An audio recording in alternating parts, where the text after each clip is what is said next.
Hey there, welcome to Reinforce, everybody. Great to see you all here in Philadelphia. All right, now you may have heard something like every modern business is a data business. Data is your differentiator. Things like that. That's been true for a while, and it's becoming even more true now.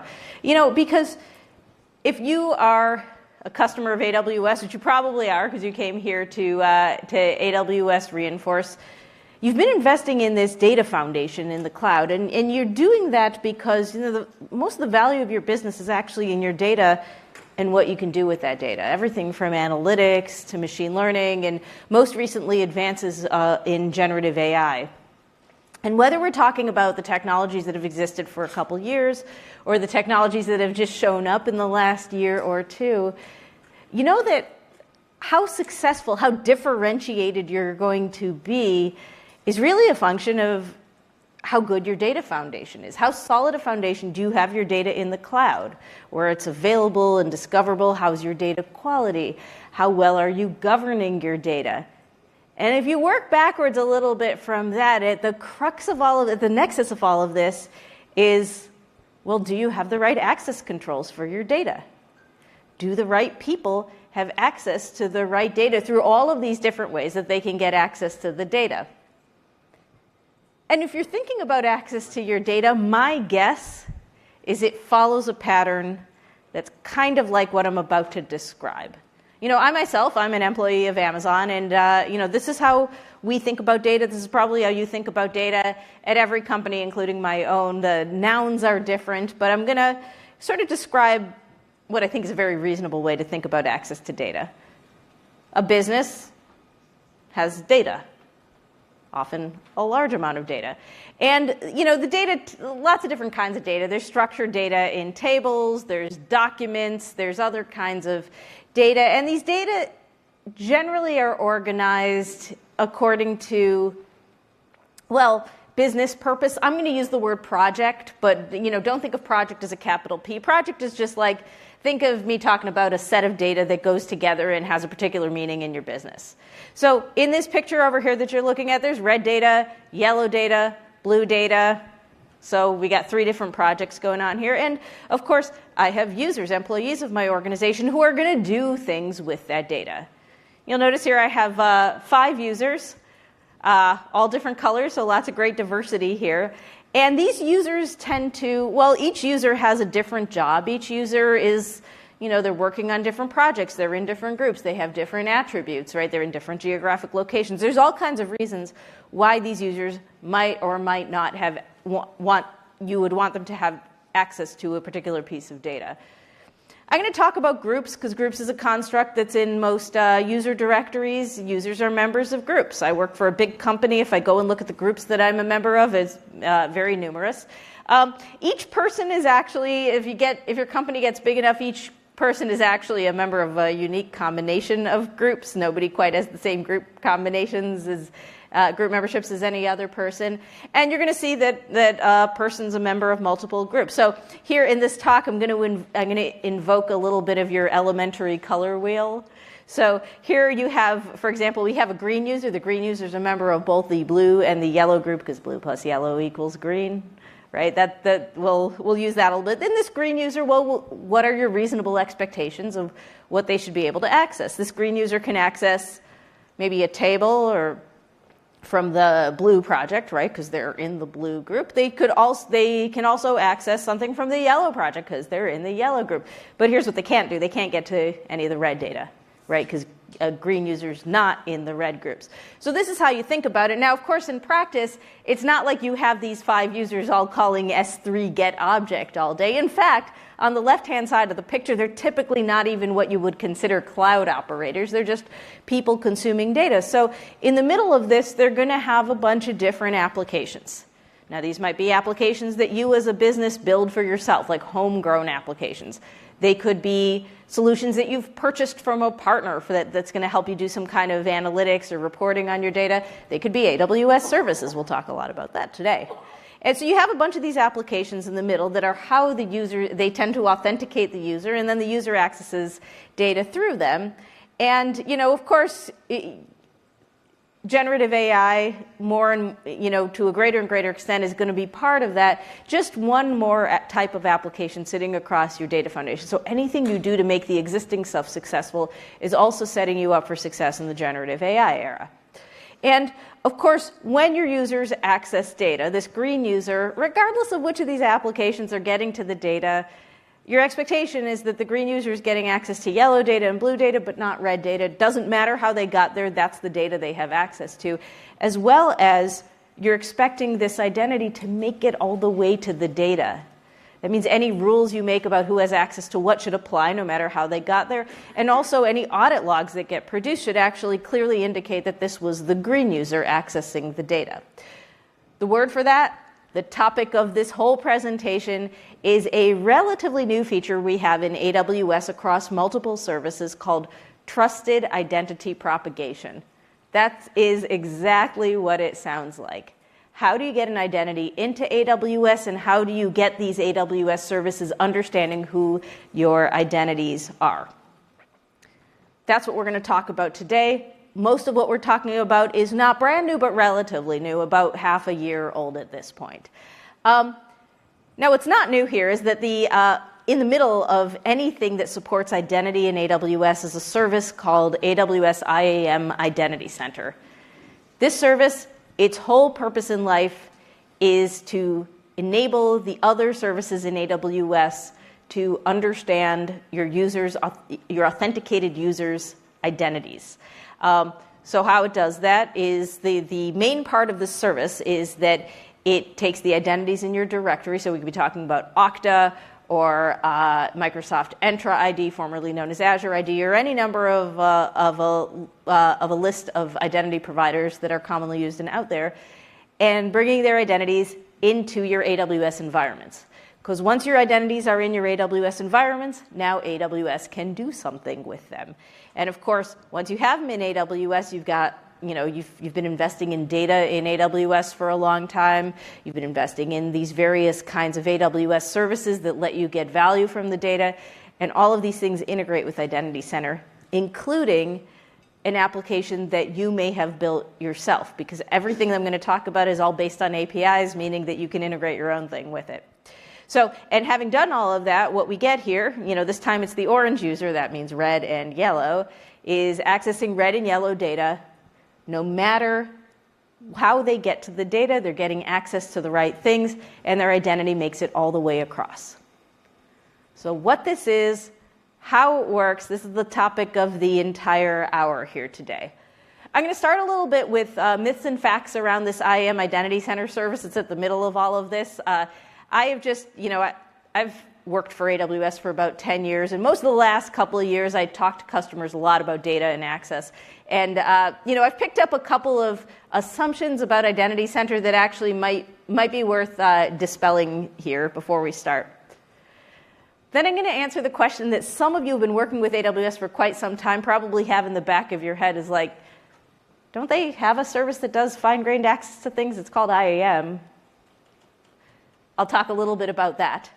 Then I'm going to do a very deep dive. This is my expectation is that most of you who came to a talk like this are builders. You know your AWS fairly well. If you don't, that's okay. I'm going to define terms. But I'm going to do a very deep dive into how this stuff works. I'm doing that because for two reasons. First of all, that's because it's the way I learn about things. So my guess is some of you who are deep on AWS also learn about things that way. The second thing is we're at Reinforce. Reinforce is a security conference.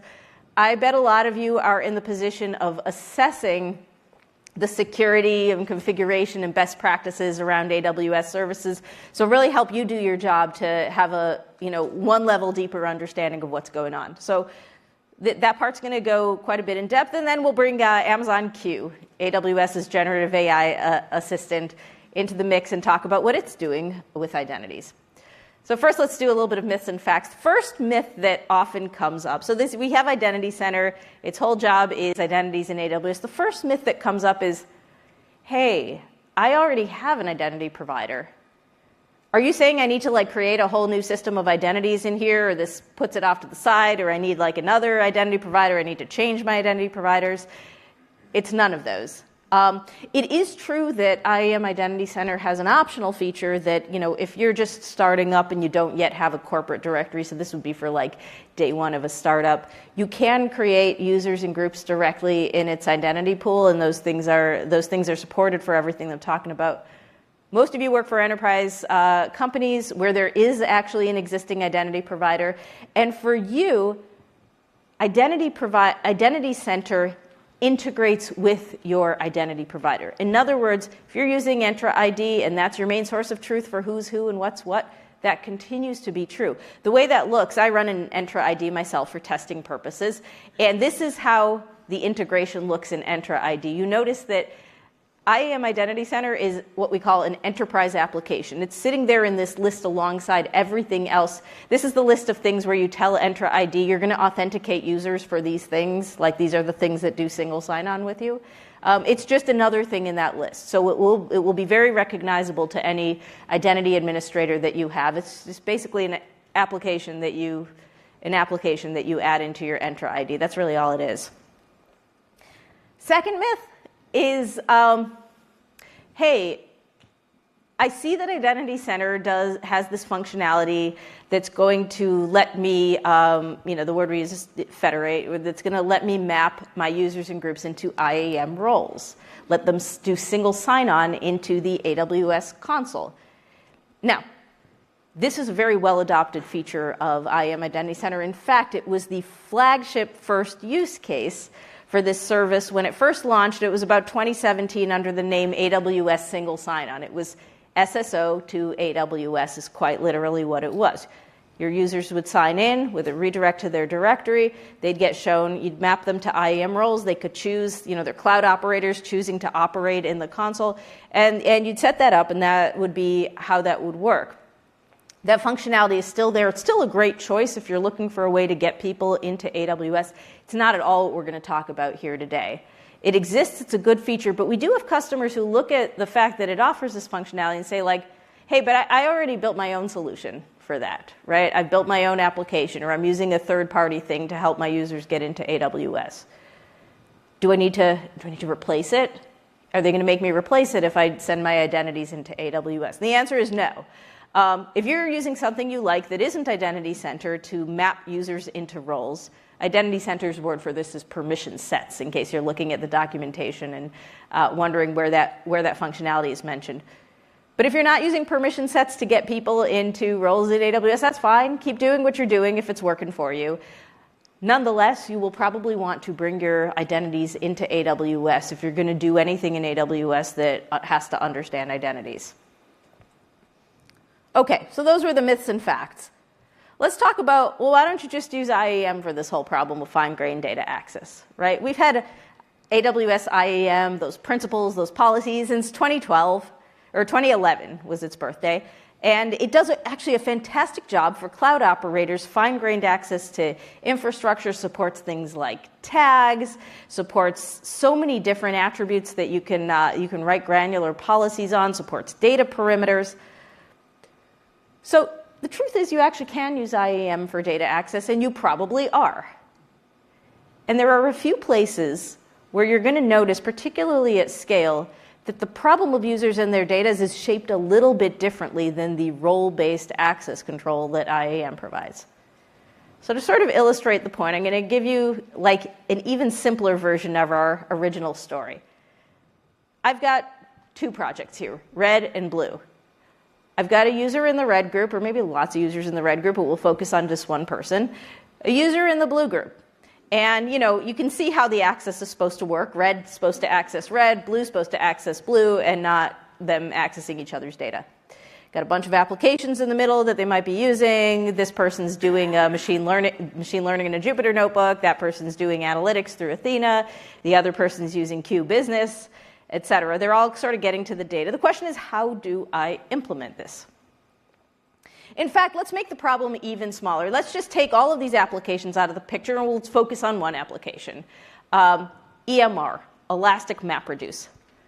Some of you know what EMR is. It's been around for quite some time. Some of you don't. You don't need to in order to follow this, although I am going to refer to EMR a lot in this discussion because it's just a really good service for illustrating how things work.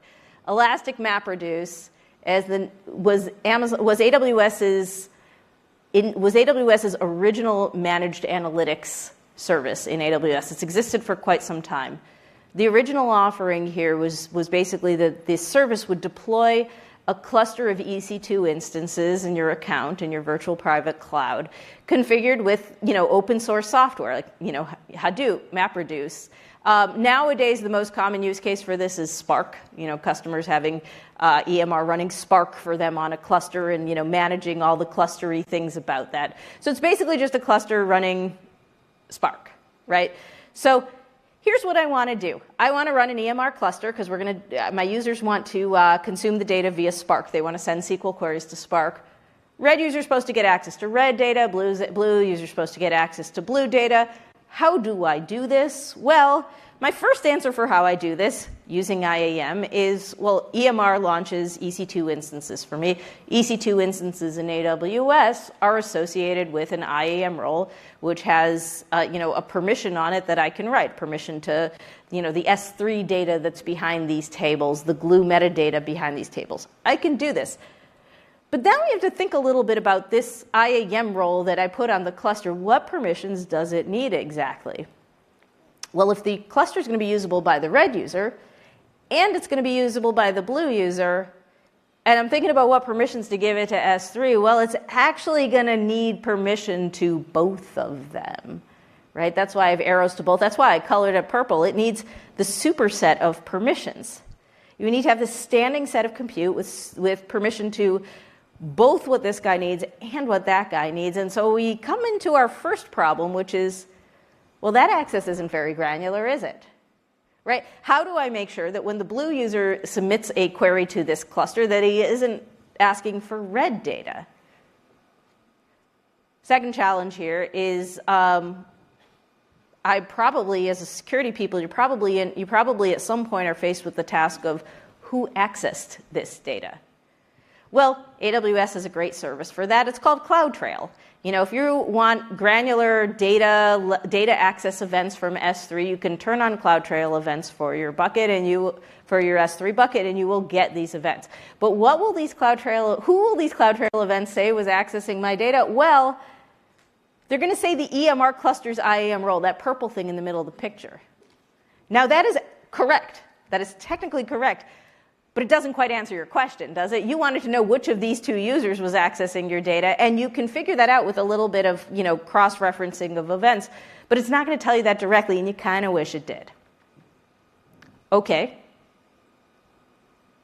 IAM is role-based access. Let's solve this in a role-based way.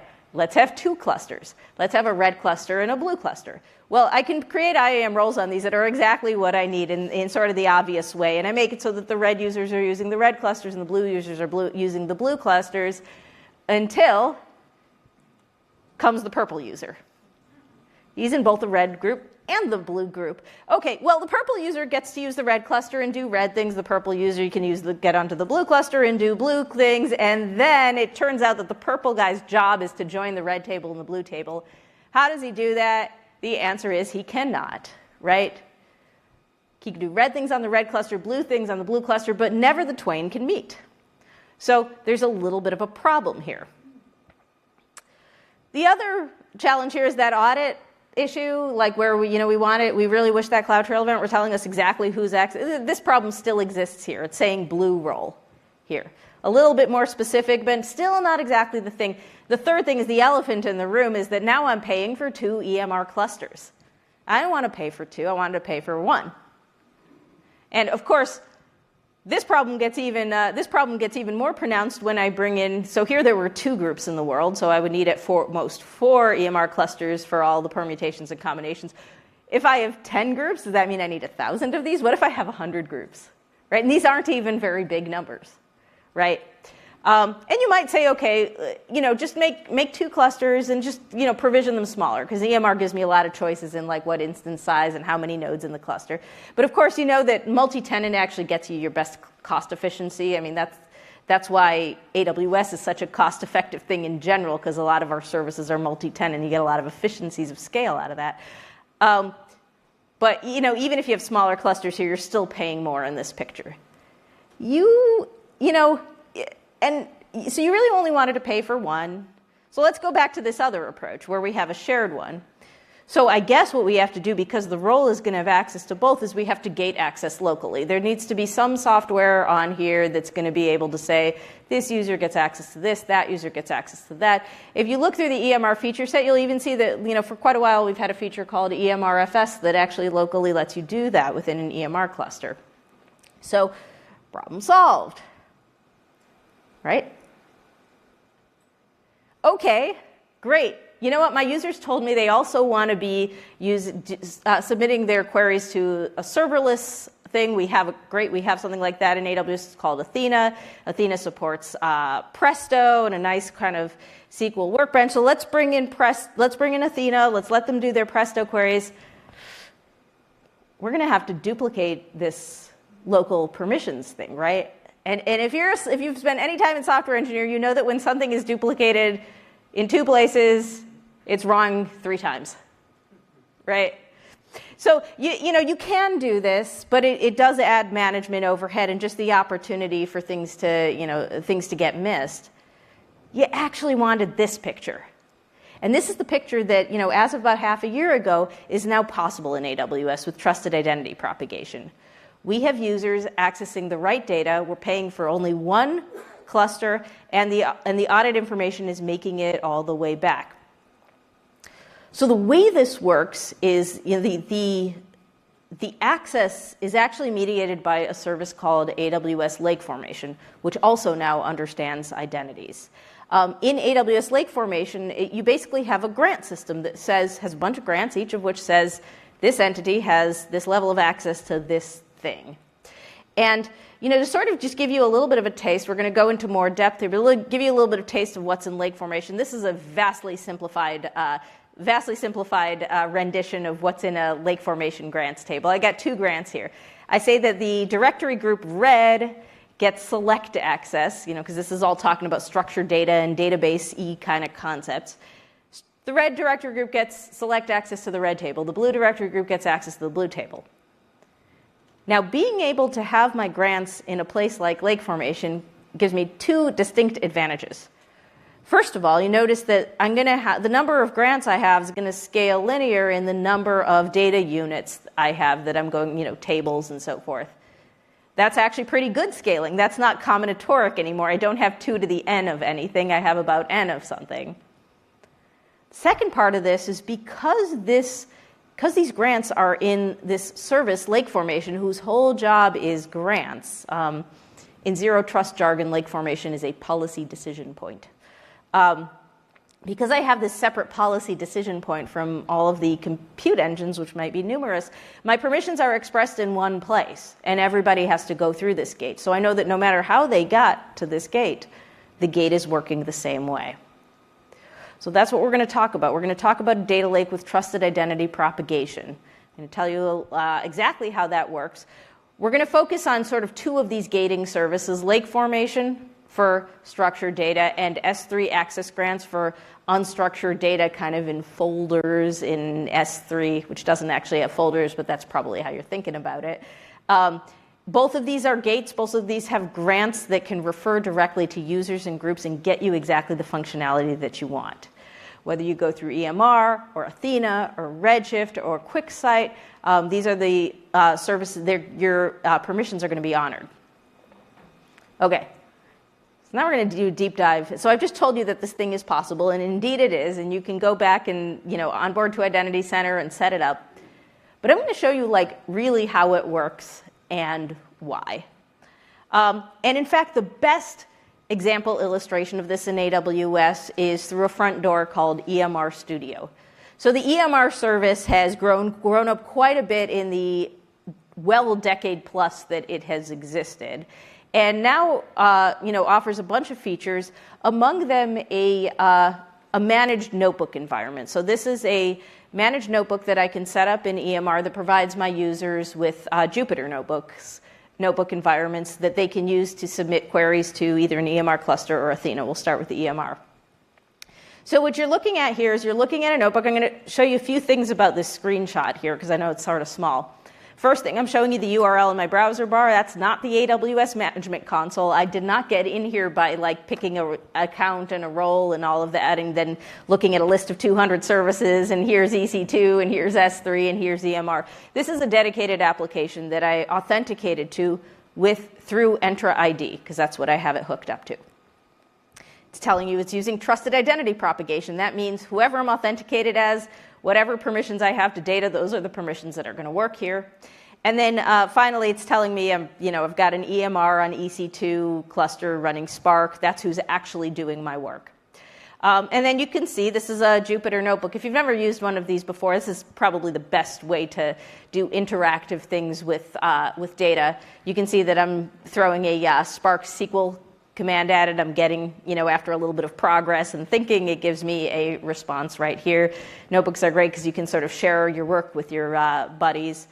Now, to do that thing I just showed you actually involves a number of AWS services. There's the EMR Studio, there's the cluster sitting behind it's actually doing the work, there's the Glue data catalog and lake formation, which sort of work together to help define my metadata and gate access to it.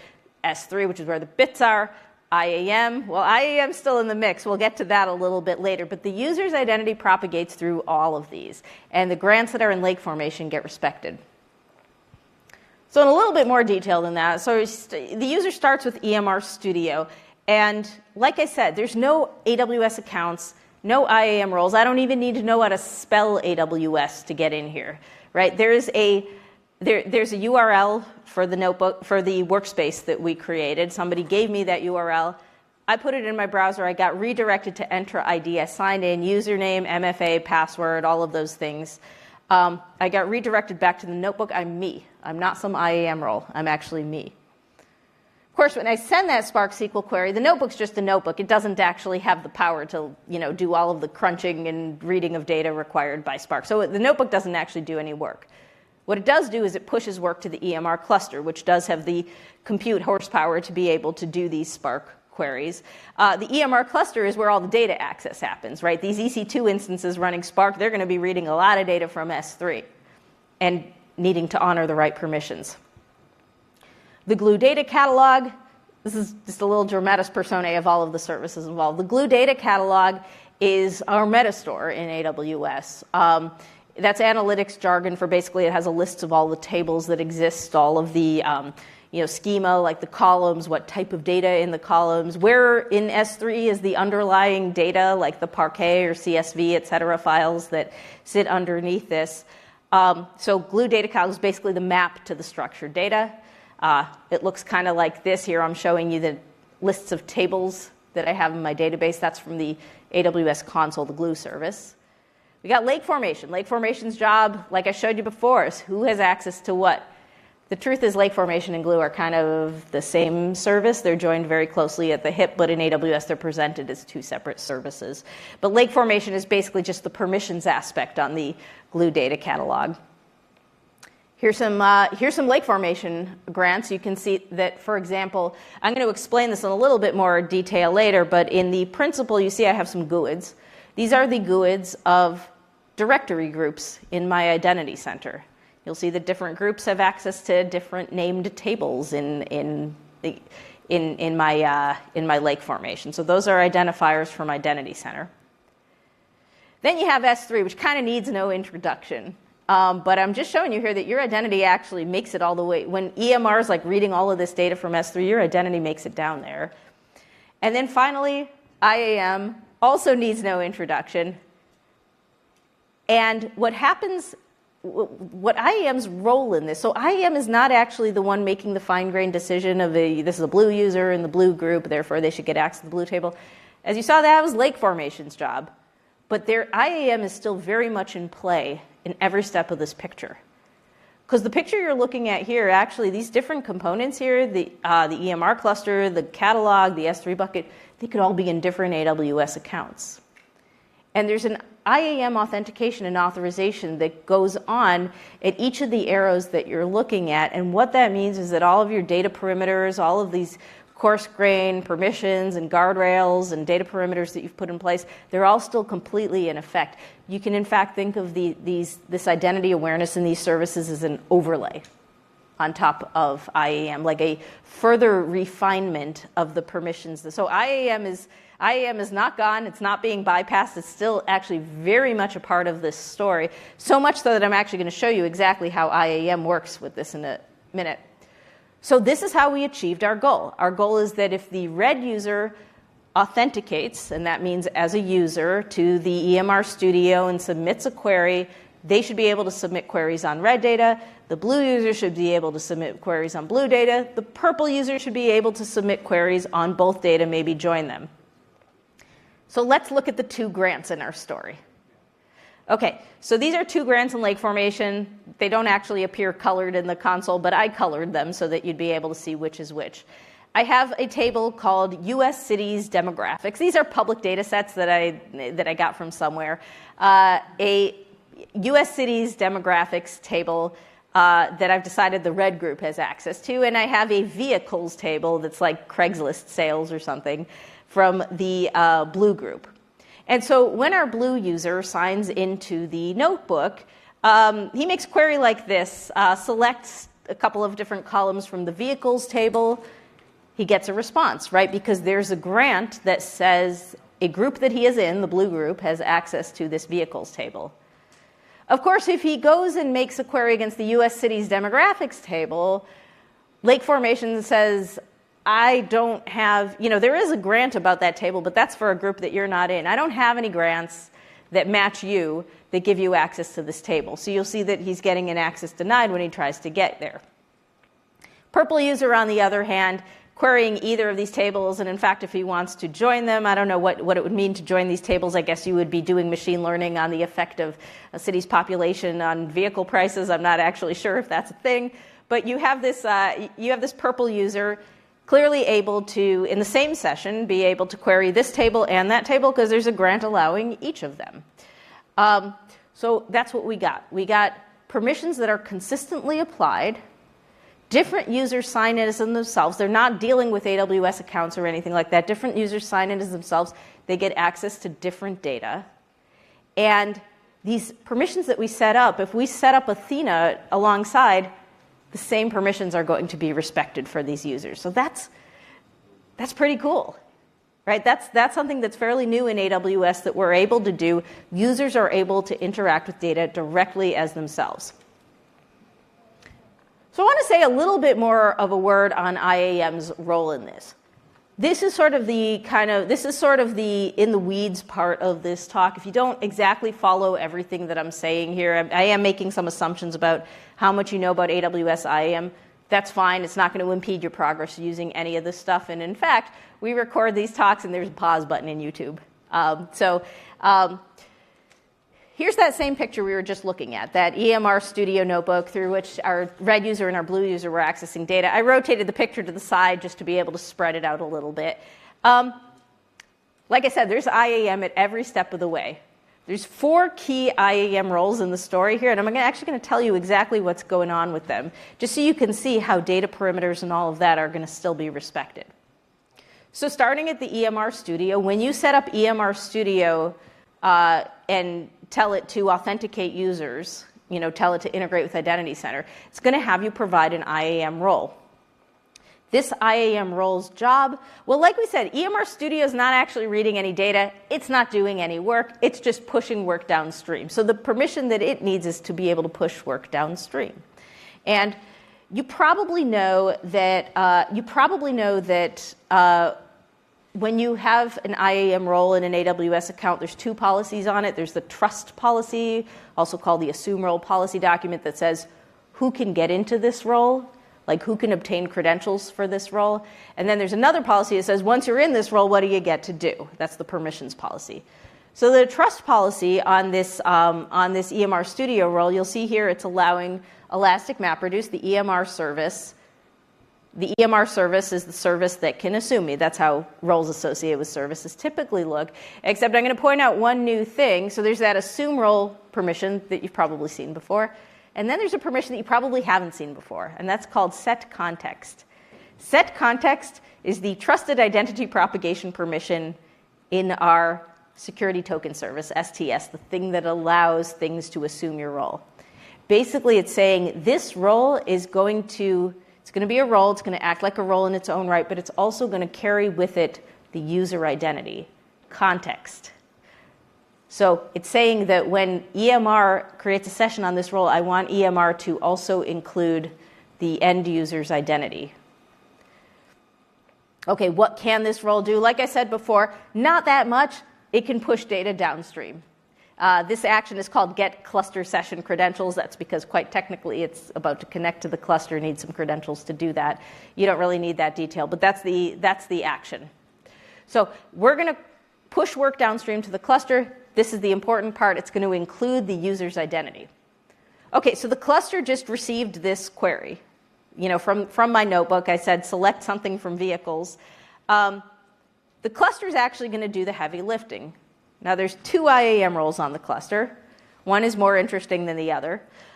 There's the EC2 instance role, because the cluster is quite literally comprised of EC2 instances of IAM roles associated with them. These roles basically are identities for the EC2 instances themselves, so they represent infrastructure. Then there's the interesting role, which I have in green, which is, I'll call the EMR identity role. It's a role associated with the EMR security configuration. This is the role that actually carries the user's identity and is going to be used to request access to all the data.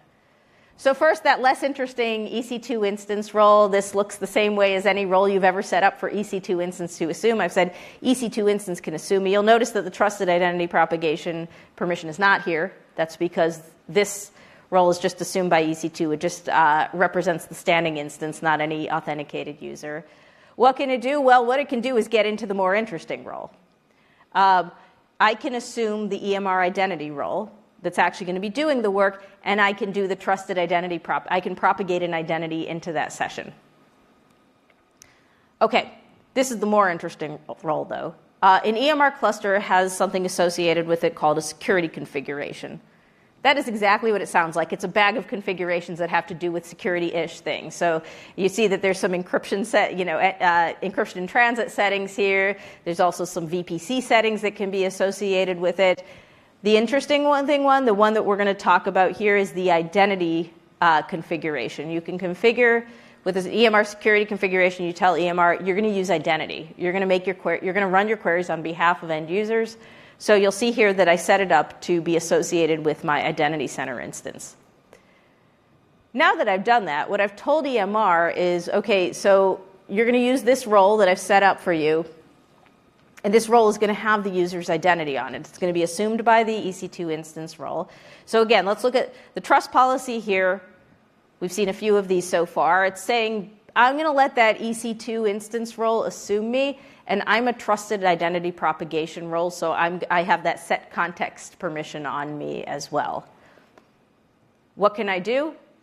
Well, you might be expecting me to say, well, yeah, you could do S3 get object, right? This EMR cluster, this EMR cluster is running Spark, it's going to read data. It doesn't have that. What does it have instead? Well, remember, the whole point here is we wanted these policy decision points in front of our data. These are the permission to go ask the policy decision points for access to the data on behalf of this user. So that's what these 3 permissions mean. So the first one of these is a new one that you probably haven't seen before. It's basically this is SSO OAuth means it's associated with Identity Center.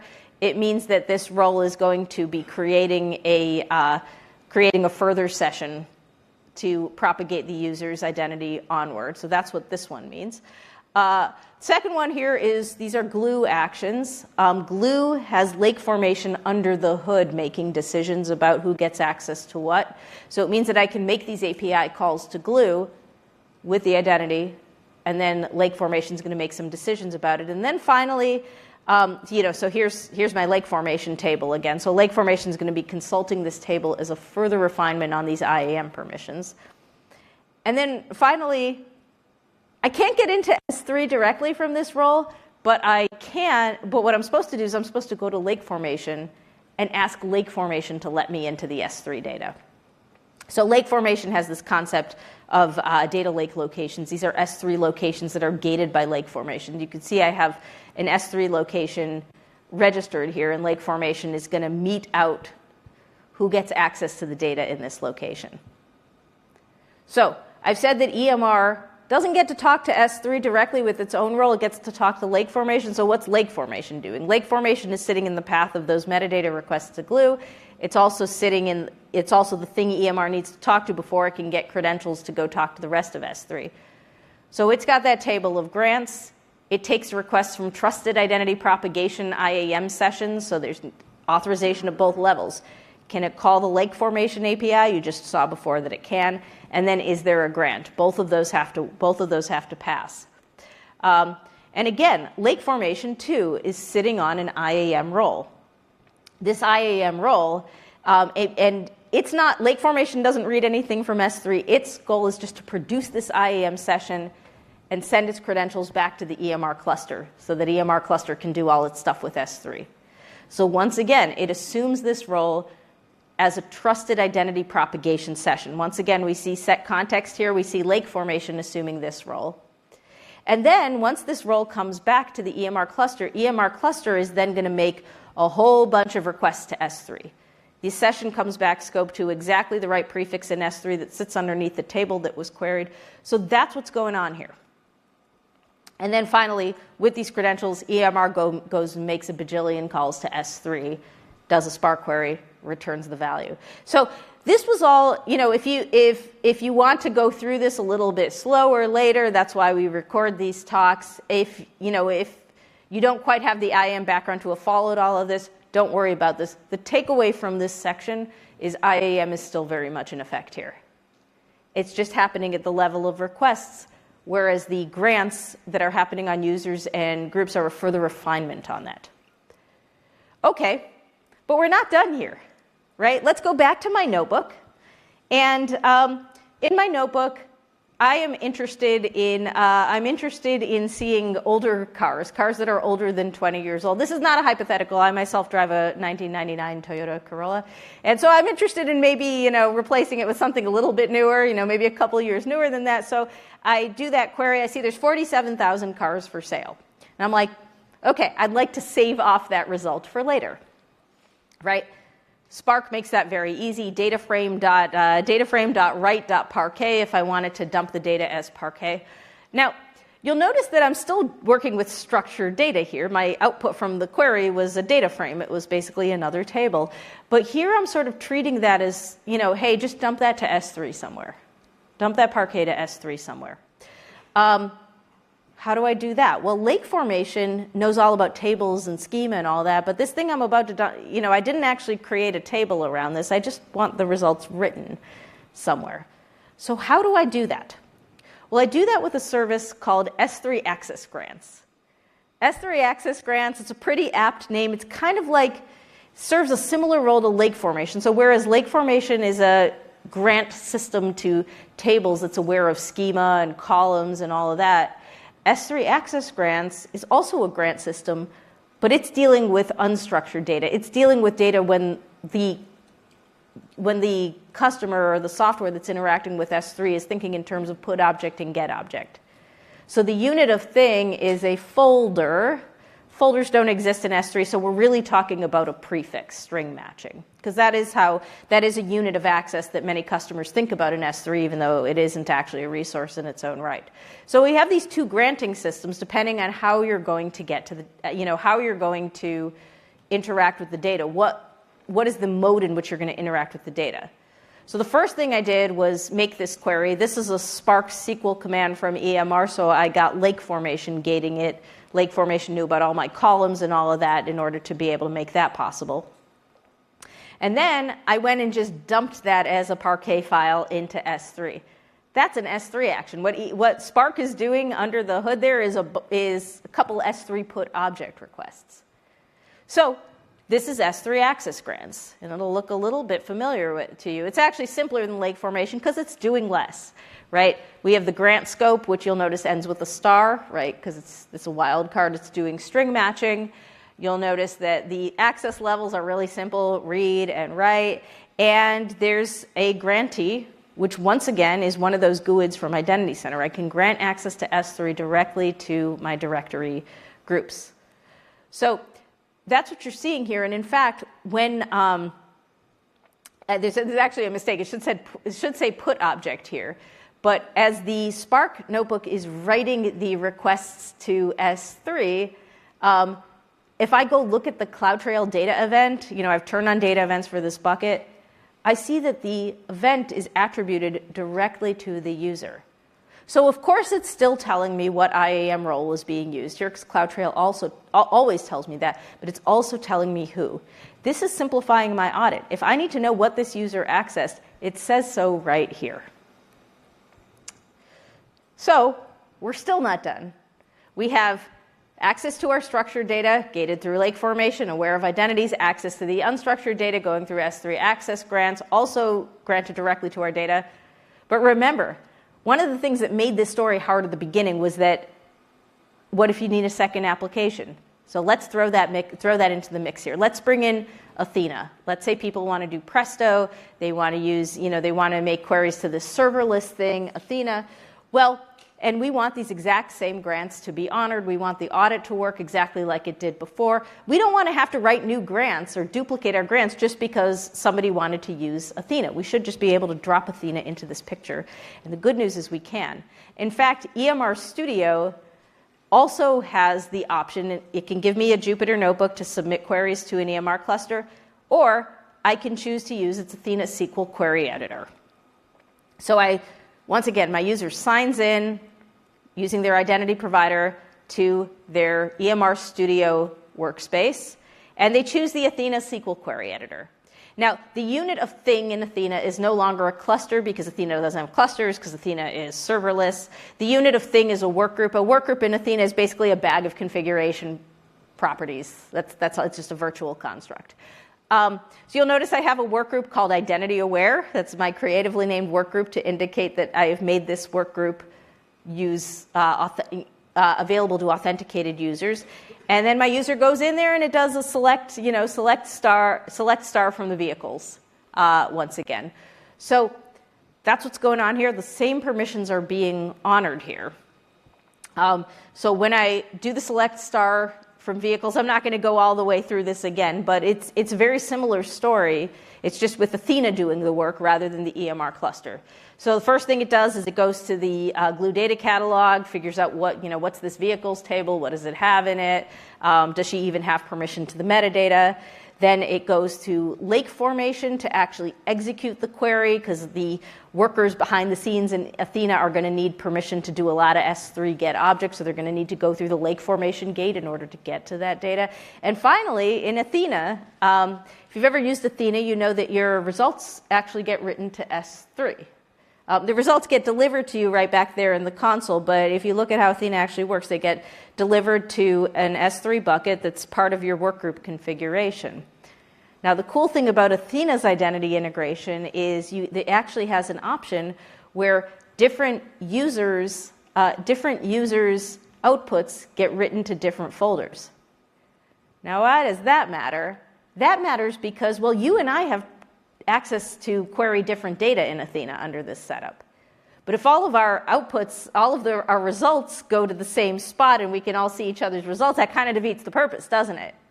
Right? So you have each user's outputs going to distinct locations. This actually matters. So you have all of these things working exactly like they did with EMR. This actually matters because then you can do S3 access grants. I can set up grants for each of these users' output locations and make sure that the user respectively has read and write access to the exact right folder. So here I have two different users, each with permission respectively to its own, output location. So I have very good granular controls over both inputs and outputs in this story. And you can see, in fact, with this configuration in EMR, I'm showing you the contents of the S3 bucket, and you can see this is my workgroup output location that I designated in Athena. You can see that there's a separate subfolder being created for each user under its own GUID. All right. So like I said before, the need to create a solid data foundation in AWS has existed for quite some time, and now we have these great tools to be able to let you do this. And generative AI actually doesn't change that story at all. It just, the change that generative AI brings to this story is it, greatly magnifies the amount of value you can get out of your data, as well as the set and diversity of people who are going to be getting access to your data. So it makes the need for good data governance yet more important. But that need has existed all along. So Q Business, Q Developer, these went generally available about like a month or two ago. And both of them are integrated with Identity Center. Because if you think about it, Q, Amazon's generative AI assistant, is meant to serve a wide variety of users across your organization, not just the cloud operators who were previously served by, who are served very well by IAM roles. And so what that means is that when you're using Q, you're also going to be using IAM Identity Center to bring your identities into AWS. And these services are going to authenticate your users against your identity provider. So Q Business is a really interesting use case because this is something that you can put in front of your data to let your users quickly get value out of your data. I'm just demoing for you a little proof of concept that I myself built with Q Business shortly after it came out. In my day job at AWS, a lot of what I do is I help service teams around AWS. I help advise them on what the customer's expectation around, what a good IAM integration looks like. We talk about sort of what security in the cloud features their services should offer. Now, of course, at Amazon, we have a lot of internal documentation of how to do this stuff well. So I thought Q Business makes it really, really easy to put just generative AI in front of a set of data that you have. So I took that data, I put it in an S3 bucket, a few clicks in the Q Business console, and voila. I didn't put a lot of effort into customizing the UI, which I could have, and you can. But basically I now have a thing that people can chat. People can ask questions against our internal documentation. This is, such low-hanging fruit in the generative AI world, but actually quite useful. And you'll notice over here in the left bar here, I have a chat history. And each user, so this is not the AWS console, again, just pointing that out. Each user is going to see a different chat history. In other words, this thing is aware of who you are when you sign in, and your chat history is going to show up, not my chat history.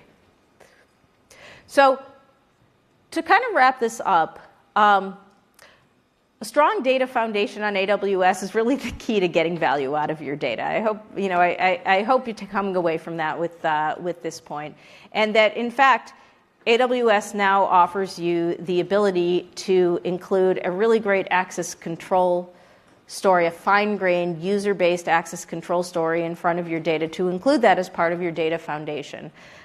We have all of these services that we support in AWS, as well as, like I said, it's all APIs, so you can build third-party applications on it. We have these gating services. In this picture, I have Lake Formation and S3 Access Grants icons, but of course, Redshift is in this picture as well. Services that we support in AWS Analytics that support identities currently are the ones you see listed here. EMR, Athena, the Glue Data Catalog, Redshift, and QuickSight. These are all services that let analytics services that support users authenticated from the directory. There's these gating services, these policy decision points that let you make data access rules directly in terms of users and groups. Lake Formation, we looked at that a lot. S3 Access Grants, we looked at that some. Redshift, we didn't, but Redshift also supports database-style grants in the data warehouse. We didn't look at that sort of out of interest for time, but it works very much the same way as everything else that we talked about here. We've got Q Business and Q Developer that authenticate users and sort of are aware of their identities and provide the right behavior based on identities. And even, like I said, you can even build on all of this data stuff with S3 Access Grants and to an extent Lake Formation. You can build third-party applications. Like imagine you have sort of like a reporting tool that your users sign into that's going to access the data. You can make that fully integrate with identity and bring those identities into AWS so the right users in your application get access to the right data. Because there's like some technical details there, just learning the APIs, learning what lines of code to add to your application. This QR code takes you to a blog post that shows you really step by step, gives you a cookbook for building an application that's going to integrate with identities and your data. So thank you very much. I hope you came away learning a little bit about kind of what we can do today in AWS to help you support the fine-grained data access use cases that support users and their data the way you think about them. Thank you so much. I hope you have a wonderful rest of the time at Reinforce.